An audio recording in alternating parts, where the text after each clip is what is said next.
Globalization has rapidly populated the entire planet with an almost epidemic explosion of a handful of generic typologies.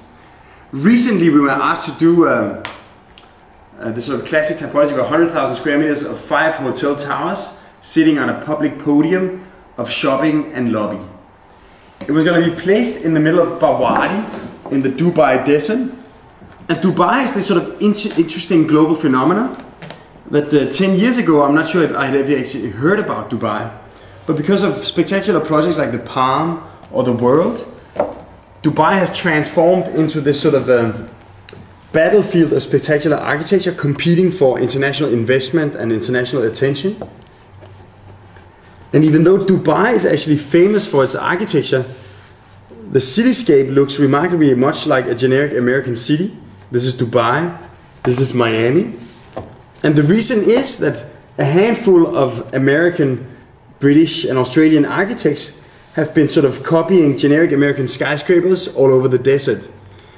And there's nothing more unsustainable imaginable than to do glass towers in the middle of the desert.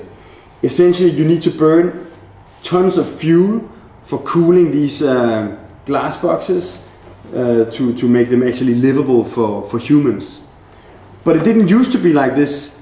Before globalization, the Arabs actually knew how to sort of populate their landscape with cities and buildings that would almost naturally optimize the climate for human life.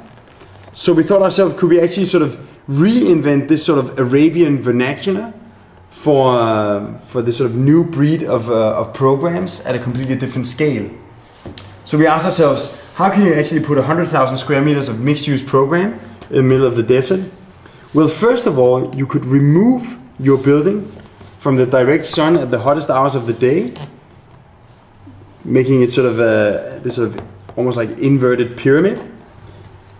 And you could even carve out large public spaces that would exist in the shadow of the building. And the lobbies that are traditionally these sort of introverted atriums would transform into these sort of skylit public spaces.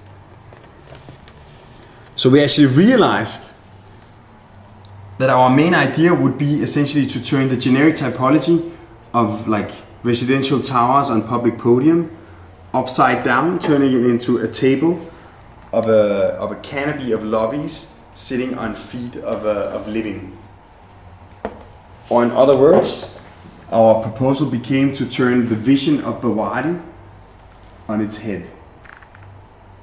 So how to do this? Well, essentially, since Bawadi is this sort of tabula rasa development, there is no context. And since all the surrounding developments are happening in fierce competition, there's no exchange of information. The only things we can relate to is actually the climate by removing our facades from the sun, and the streets by trying to create connections between the future public space. So we start carving out these sort of urban arcades, creating almost like a network of public passages crisscrossing through the volume, gradually excavating the block of program into this sort of a skyline of spires that stand upside down. So the public space beneath the building that would normally be occupied by large boxes of parking or shopping is in this case kept free as a big public space, passing freely through the underneath the building. And we actually, rather than having like large air-conditioned interiors, we propose to make all the retail into an outdoor Medina, allowing people to actually walk freely underneath the comfortable shadow of the building above. And above, the lobbies, restaurants and shops that would normally be compressed in deep spaces at the bottom of the building are here placed close to the sky, open to Islamic courtyards and urban oases. And at one place we slice out a fragment of the canopy, opening up a piece of the sky above the mosque below, that is actually integrated in the urban fabric of the Medina. So we gradually started realizing that by trying to invent a new typology for accommodating large programs in the Arabian desert, we were actually stumbling upon architectural vocabulary resembling the traditional Islamic architecture, but not at the scale of a building, rather at the scale of the city. We were actually inventing a new form of public space hosted underneath these like massive urban vaults, allowing people once again to actually populate the desert in the comfortable shadow of the building above. And as you zoom out, you see that it's not only the skyline of a city upside down, it almost looks like a pyramid turned on its head, the ultimate icon of insanity.